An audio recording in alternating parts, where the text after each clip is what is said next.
For anybody listening, will you explain your focus and how that became your focus? Absolutely. When the pandemic began, I saw a lot of things were happening. People were losing their jobs and losing access to food and homes and all of these essential things. And I knew that right then that I wanted to do something to help, but the opportunity actually came around when my teacher suggested that I enter into a speech contest. And if I won the prize money that came with the contest, that means I could start a kindness initiative. So what is a kindness initiative? Well, a kindness initiative to me, it can be a number of things. And the one that I started was the Race to Kindness. The Race to Kindness to me is not just a series of events, but also a call to action. It's a way to get people involved in the community, and when they see something happening, knowing that they can go out and do something about it. So I know also you're a reader and that you heard, well, tell me the story. Did you hear something about books and you started an initiative? Well, I've always loved books ever since I can remember. I've always had a book in my hand, waking up, going to bed.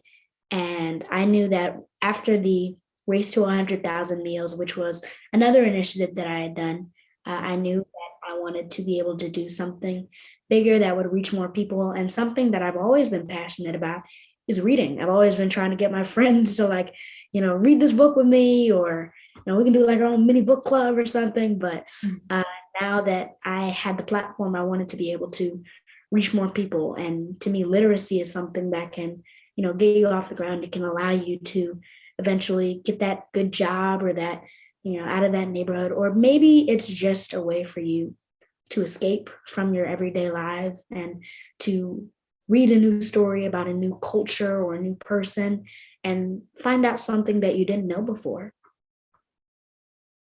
Absolutely. Absolutely. And so you heard that some kids don't have the paper copies, is that right?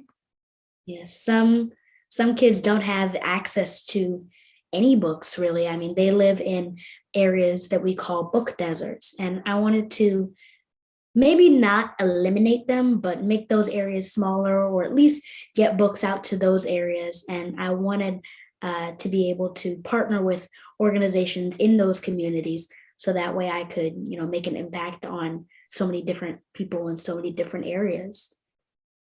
And so you collected books and you brought the books? I did. I did not do this by myself. It took a whole team, a whole village behind me, my parents, my family, all of the generous corporate and the corporate donors and organizations that we partnered with, and strangers that I've never even met are donating to this cause because they feel compelled to help those in their community. So this is something ongoing that people could contribute to? Absolutely. I think that the Race to Kindness goes beyond just the series of events that I've done. It seeing this happen may make someone want to start their own initiative, or make them want to join in on this race. And that's really the hope, to just get it as wide as possible and to reach as many people as possible in as many different areas. When did you start your humanitarian efforts? Oh, well, I was raised, I think I can tell from meeting your mom briefly. I was raised by a mom who was aware of things happening in the world and would talk to me. And so was very kind. She was extremely kind, my mom.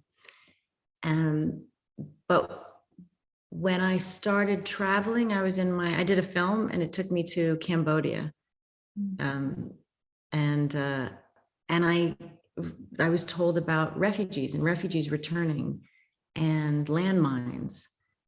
And at the time I thought, I just didn't understand that existed today, countries full of landmines or large refugee populations. There were just tens of millions of people. And I started to realize how much I didn't know. And I realized that there was a big piece of my education that I was going to have to fill in myself. And so I started traveling and I just asked to go into the field and start to bear witness to what was happening in the world, and then decided it was the most important thing I could do with my life. Wow. Yeah, I mean, you're right. Just the thought that not everyone has the same privileges or opportunities that sometimes I have taken for granted. It really struck me just knowing that there are people out there who really do, need help, and they don't have the resources to be living in, a big home, or, with books or toys, or maybe even a meal. That's something as simple as a meal could be, a liability. It's not something that's guaranteed. You're speaking, and I feel like we often speak these days. A lot of adults are sitting around thinking, God, I wish there was great leadership. We need better leadership. I know you've even written a book on leadership. Do you recognize that you might be a leader one day? You already are at 11, but do you think of your future and what you might want to be?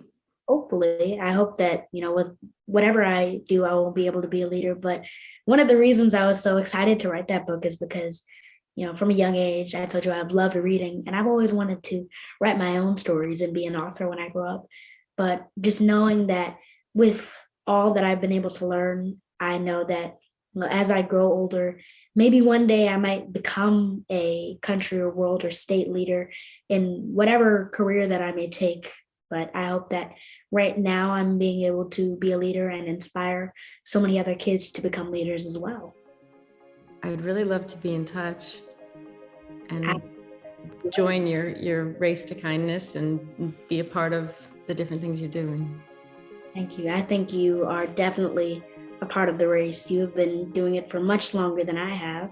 Thank you so much for this interview, and congratulations on being named Time Kid of the Year. You deserve it. Thank you.